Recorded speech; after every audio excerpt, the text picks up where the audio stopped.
Hello, my name is Braden Bortolometti, and today I'm going to be talking about physical fitness in adolescence. The article I chose to analyze is titled Physical Fitness in Relation to Transport to School and Adolescence, the Danish Youth and Sports Study. This study was conducted by Lars Bo Andersen and Sigmund Andersen of the Norwegian School of Sports Sciences, Debbie Lawler and Ashley Cooper of the University of Bristol, and lastly, Karsten Frogbert of Sandusky University. This article goes into great detail about the concerns for declining physical activity levels of Denmark children.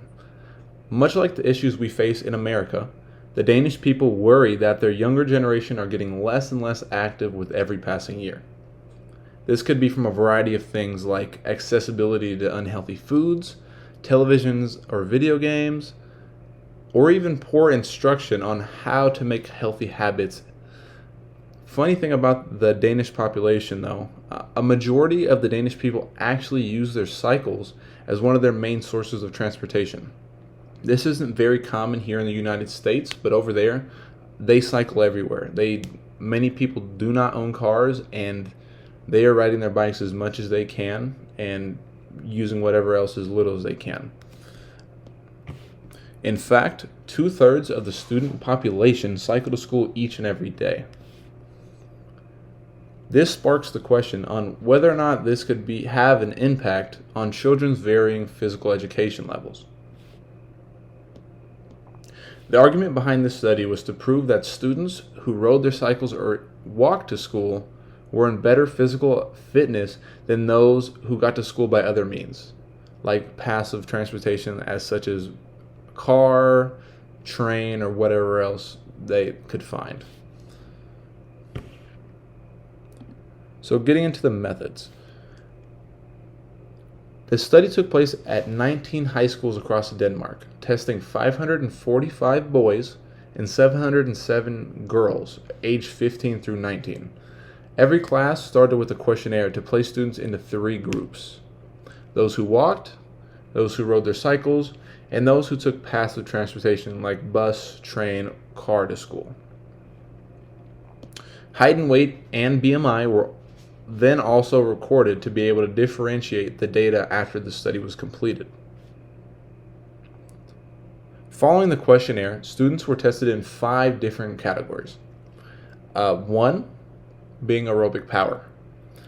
So this was actually tested in a progressive cycle test. So they had students get on a stationary cycle and start on a base level of resistance.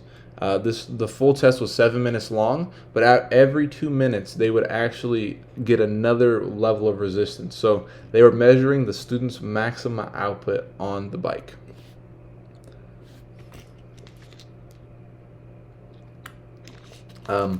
The second test was a muscle endurance test, which was measured by how many sit-ups one of the students or all of the students could do.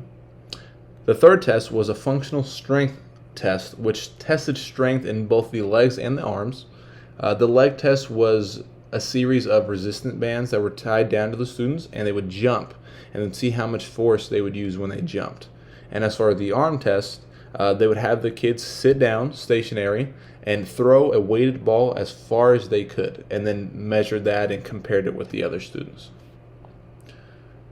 The fourth test was a flexibility test, which was very common we see here in the United States, which is a modified sit and reach. And lastly, 5 was an agility test. And the way they kind of tested the agility is they had an item placed at different lengths, and they would have students run to go get the item and bring it back to their starting point, and they would time them on how fast they can get back and forth. As far as the results, these are all of the tests right here. So just to go over them one more time: aerobic power, muscle endurance, fundamental strength, flexibility, and agility. So the results that the author found from the study were that children who bicycled to school had a higher aerobic power, muscle endurance, and flexibility than those who walked or were driven to school.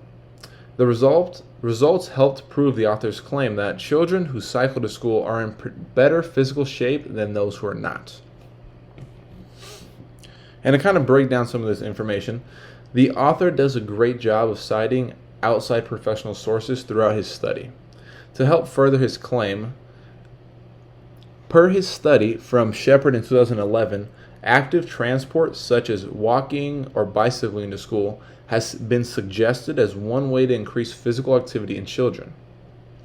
Not only is cycling great exercise that can keep our younger generation healthy, it can also help promote a more active lifestyle that people can stick with even after they graduate high school. So bicycling can actually motivate people into being more active. Maybe they go play basketball at the park, they go throw around a football, maybe they want to walk their dog more. It's just promoting a healthier lifestyle. On the other hand, the author actually did a wonderful job addressing some barriers in his argument. The major counter-argument was that naturally active students are more likely to be the ones who ride their bikes to school in the first place. This indicates that they are participating in some other form of physical activity in their free time to account for their above average fitness. So this is basically saying that someone that is riding their bike, they're already active kids, they're naturally active, and they're going to be doing other things that's going to keep them kind of fit in a sense. They're not really giving credit to the bike being the sole component of why they're so fit. But this counter-argument was quickly resolved within 2 studies from Burr in 2011 that indicated that weekday and weekend physical activity percentages did not correlate to make that counter-argument not valid. So this is basically saying the amount of students surveyed that do cycle do not regularly partake in another form of exercise on a regular basis. Being able to clearly address this counter-argument and to provide another excellent study to back their claim shows that the author met the standards of critical thinking. Personally, I don't really see a lot of flaws in their argument, and I believe that this study could be very eye-opening for any other country dealing with this issue of progressively lazier young generation. So I think having kids ride their bikes to school or having more schools in neighborhoods could be an excellent way to keep our younger generations healthier and healthier by giving them that outlet to walk to school, to ride their bike to school, to skateboard to school, because it's proven with this study that is helping them become healthier in a sense than their peers that maybe are getting a ride to school. So this concludes my presentation and my analysis. Thank you for your time. This is my works cited page. I'm going to leave that up for a second. But thank you for your time, and this concludes my presentation.